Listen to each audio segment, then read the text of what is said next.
인본주의에서 벗어나라는 제목으로 말씀을 나누고자 합니다. 인본주의에서 벗어나.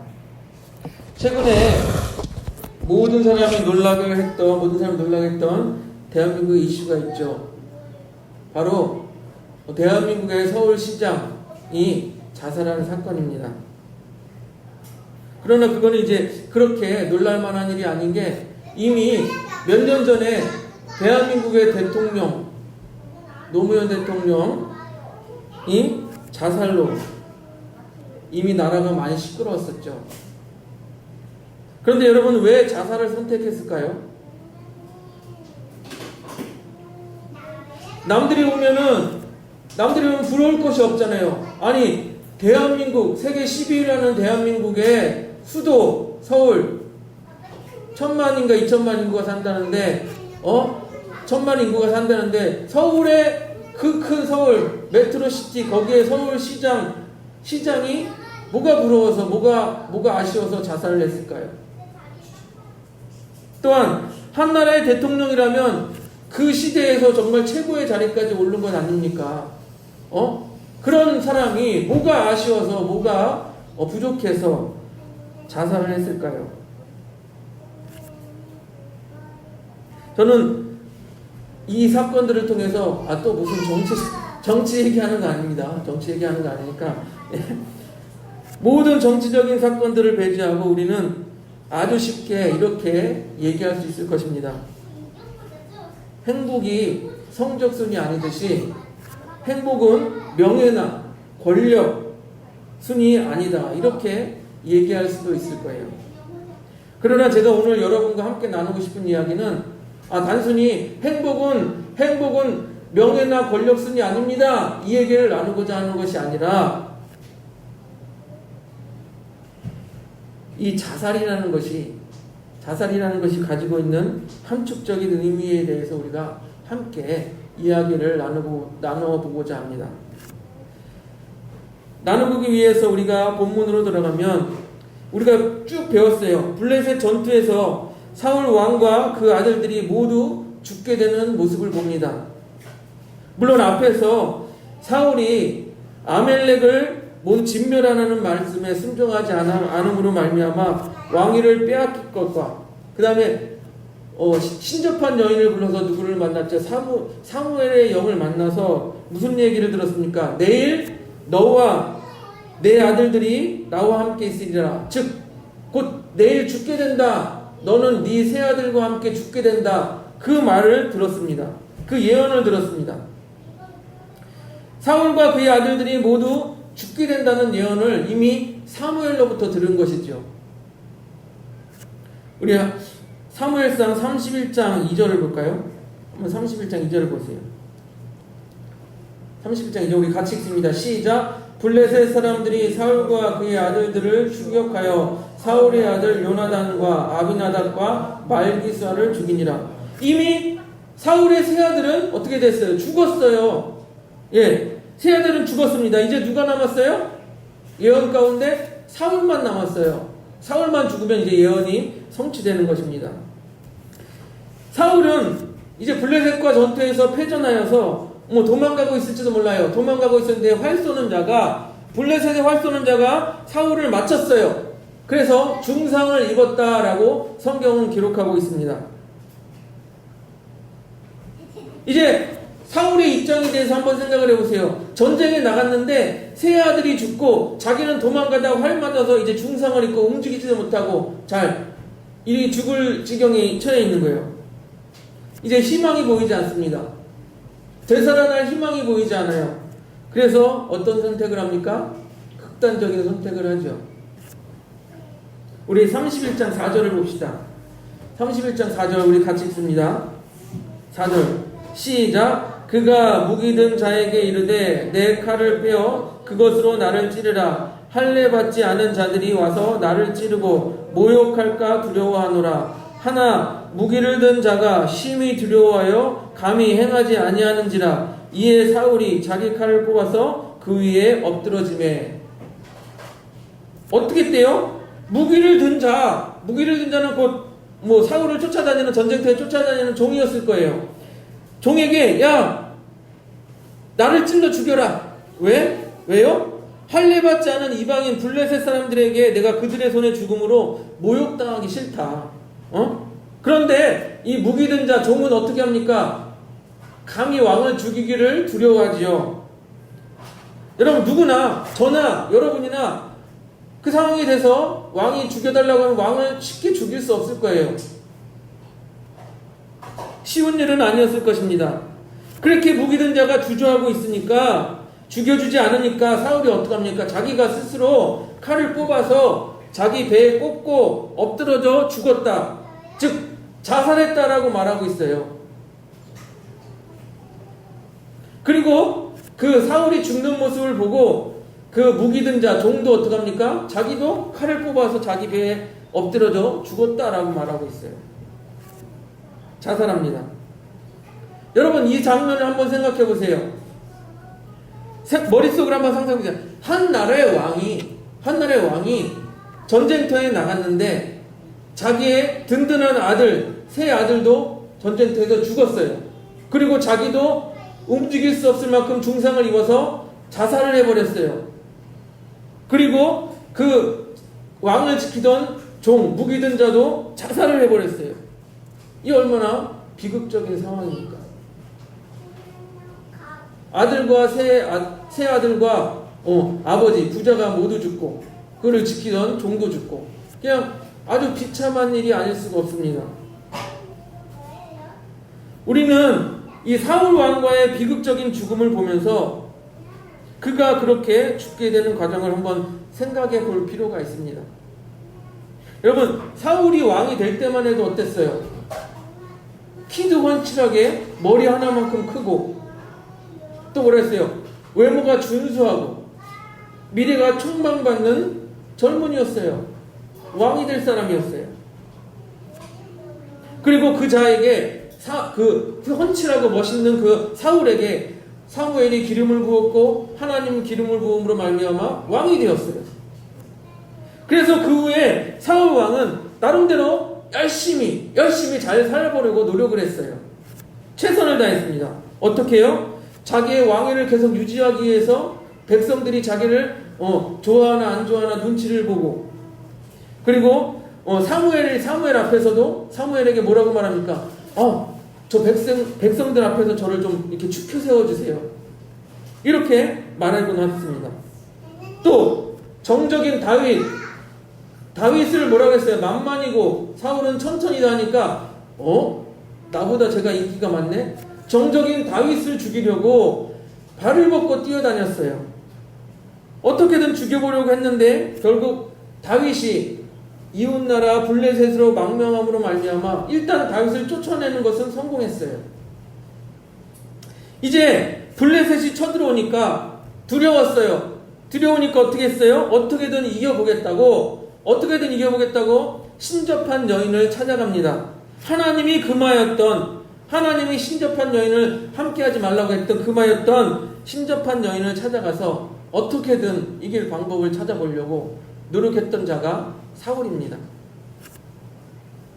즉 이렇게 사울은 자신의 인생 가운데서 자신이 할 수 있는 노력은 다 했다고 볼 수 있습니다. 다 했어요. 노력을요. 신접한 여인도 찾아가고 자기의 정적 다윗도 죽이려고 해보고, 백성들 눈치 보면서 사무엘에게 자기 좀 백성들 앞에서 지켜 세워달라고 이렇게 얘기도 해보고, 나름대로 노력을 다 했는데 그가 하지 않은 것이 있습니다. 무엇입니까? 바로 하나님께 나아가서 하나님을 의뢰하는 것이었어요. 하나님 앞에 회개하는 것이었어요. 즉 사울은 자기 스스로 뭔가를 하려고 했지 하나님을 의뢰하려고 하지 않았던 거예요. 이렇게 볼 때 사울은 하나님 없이 자기 스스로 살려고 하는 이 인본주의의 전형적인 모습이라고 우리는 생각해 볼 수 있습니다. 여러분, 인본주의라는 것은요, 자기 스스로 무엇을 하려는 거예요. 자기 스스로. 인본주의적인 사람이란 곧 자기가 내가 내 인생의 주인이야. 내가 나의 인생의 주인이야. 이렇게 생각하는 사람이에요. 이러한 사람은 의지가 강하죠. 그래서 내 힘으로, 내 의지로 이 모든 것을 해보리라. 이렇게 생각하는 사람이에요. 세상적으로 보면 그런 사람들 매력적으로 보이잖아요. 저 사람은 어떤 역경에서도 자기 스스로 막 헤쳐나가. 매력적이잖아요. 그래서 여러분 얼마나 그것이 매력적인지 자기 운명을 스스로 개척하는 사람이라고 해서 TV, 영화, 그 다음에 모든 어떤 매체들을 보면은 요즘에 어떻게 해요? 주인공이 어떤 역경 속에서도 자기가 막 헤쳐나가고 어떤 위해를 가하는 세력 가운데서도 자기가 헤쳐나가고 그런 것들을 아주 멋있게 그려내고 있는 게 지금 사회입니다. 그런 이유로요, 현대사회는요, 합리주의에 기초한 인본주의가 많은 사람들에게 호응을 얻고 있어요. 인기를 끌고 있어요. 또한요, 현대에는요, 과학기술이 발달하여서 인간이 무엇이든지 할 수 있다라는 생각에 빠져 있습니다. 우리가 아시다시피 예전에 어떻게 해요? 사람도 복제할 수 있다, 뭐 그런 얘기도 나오고 그러잖아요. 이제 과학의 발달로 인간이 무엇이든지 할 수 있다. 그러니까 이제 신은 필요 없다.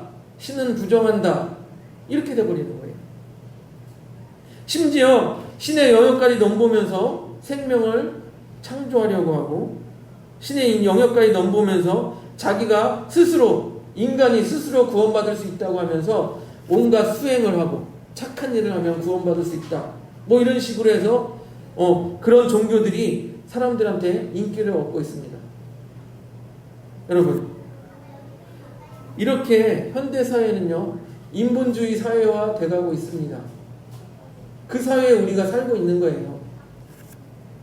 그런데 여러분, 그런 인본주의가 사울의 비참한 죽음을 이끌어왔다. 사울의 비참한 죽음을 이끌어왔다라는 것에 대해서 한번 얘기를 나눠보자 합니다.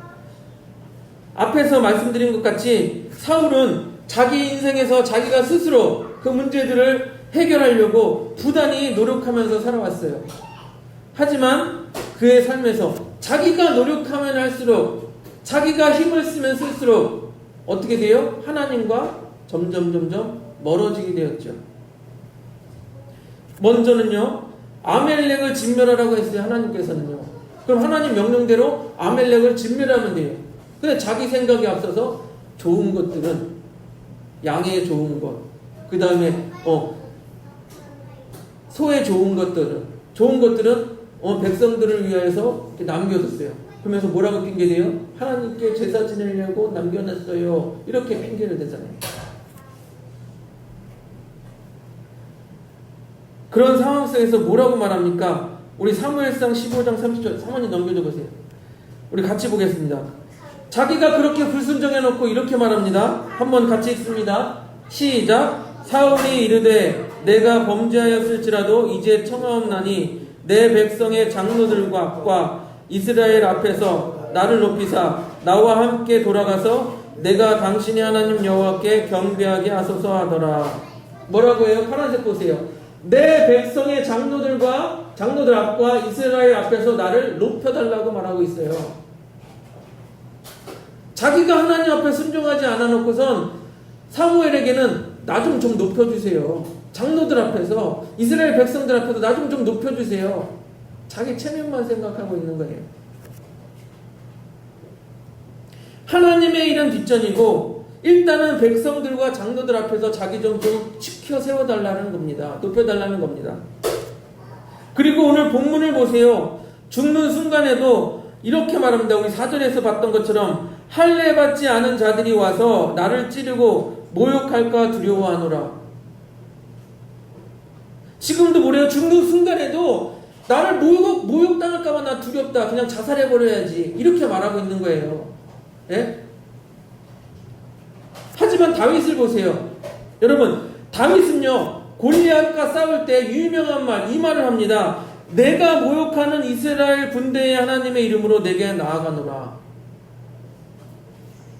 사울은 내가 모욕당할까봐 두려워했지만 다윗은 하나님이 모욕당할까봐 두려웠던 거예요. 하나님의 백성이, 하나님의 군대가 모욕당할까봐 두려워했던 거예요.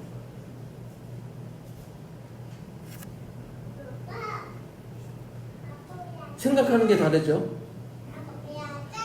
그렇게 해서 사울 왕의 인본주의 최후의 모습은 어땠습니까? 우리가 본문에서 본 것처럼 자살로 끝났죠. 인본주의의 최후의 모습이 자살로 끝났어요. 하나님께서 주신 생명을 자기 스스로 죽이는 결과를 맞이한 겁니다. 여러분, 생명은 주께 있습니다. 생명은 하나님께 있어요. 생명의 소유권이 사람에게 있는 것이 아니라 하나님에게 있다는 것이에요. 우리 창세기 9장 5절과 6절을 봅니다. 넘겨줘 보세요. 우리 같이 읽습니다. 시작. 내가 반드시 너희의 피 곧 너희의 생명의 피를 찾으리니 짐승이면 그 짐승에게서 사람이나 사람의 형제면 그에게서 그의 생명을 찾으리라. 다른 사람의 피를 흘리면 그 사람의 피도 흘릴 것이니 이는 하나님이 자기 형상대로 사람을 지으셨습니다. 아멘. 이 말씀이 무엇일까? 생명은 귀합니다. 동물이나 누구나 생명은 귀한 것인데 특별히 사람의 생명은 귀한데 왜 그러냐? 하나님의 형상대로 지음을 받았기 때문에 사람의 생명은 귀하다라고 말하고 있는 거예요. 그래서 사람의 생명을 피를 흘리게 한 것, 곧 사람의 생명을 죽인 자는 대단히 무거운 처벌을 받게 된다는 것이 이 말씀이에요. 여러분, 성경은요, 자기 자신을 해치는 것, 자기 생명을 해치는 것도 다른 사람의 생명을 해치는 것과 동일하게 생명을 해치는 것으로 보고 있어요.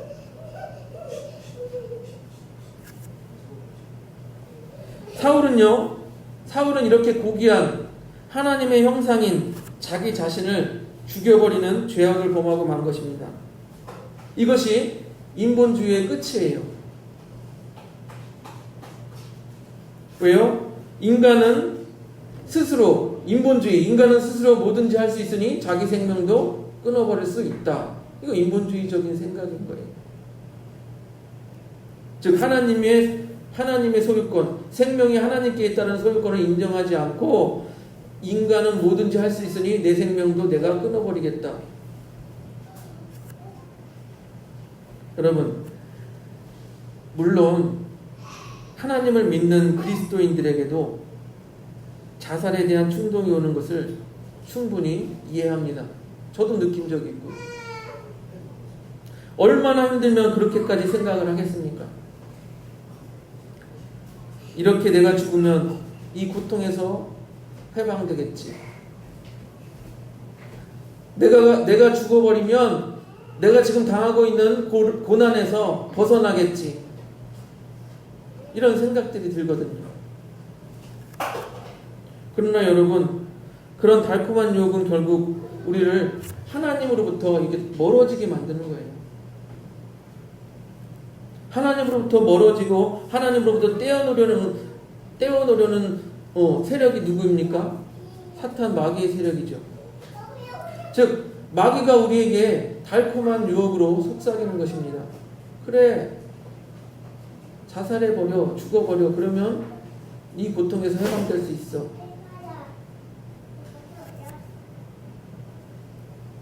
그런데 여러분 기억하십시오.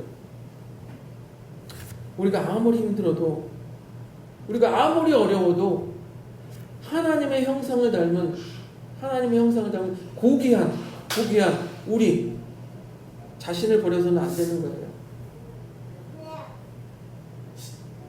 또 우리는 예수님께서 그 귀한 보혈, 핏값으로 산 아주 소중한 영혼이에요.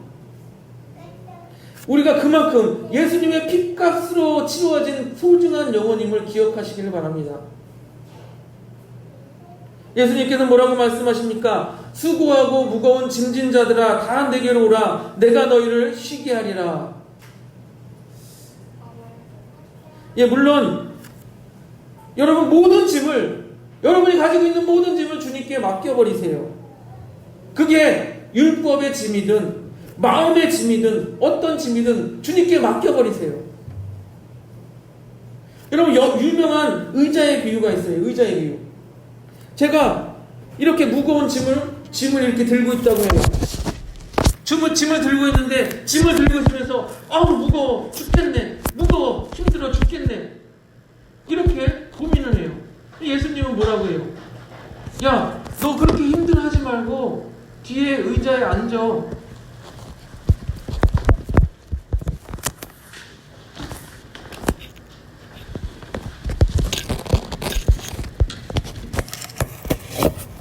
그냥 다리에 힘을 빼고 의자에 앉으면 쉬워져요. 그게 모든 짐을 주님께 맡겨버리라는 거예요. 예수님께서 말씀하세요. 얘야, 내 다리에 힘을 풀고 그냥 앉으렴.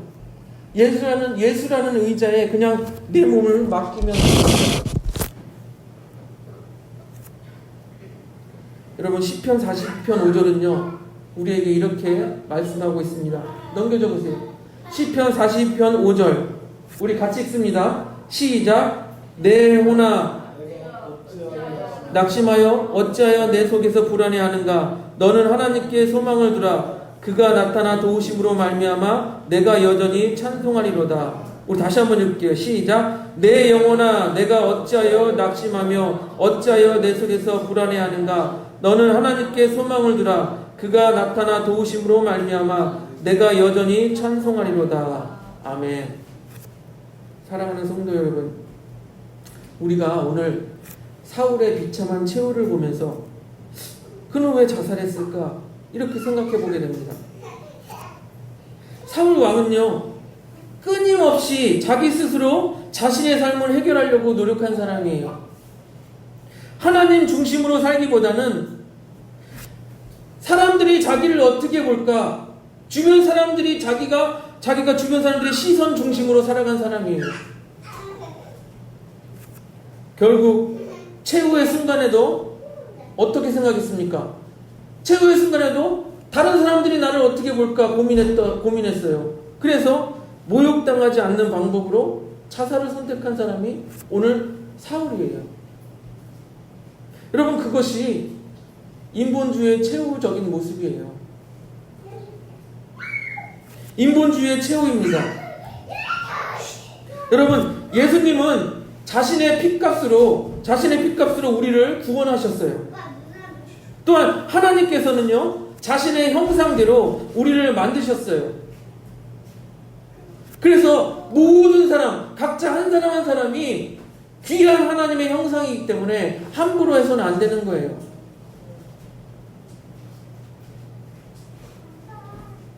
그렇게 고귀한 생명을 끊는 것, 생명의 주인이 하나님인데,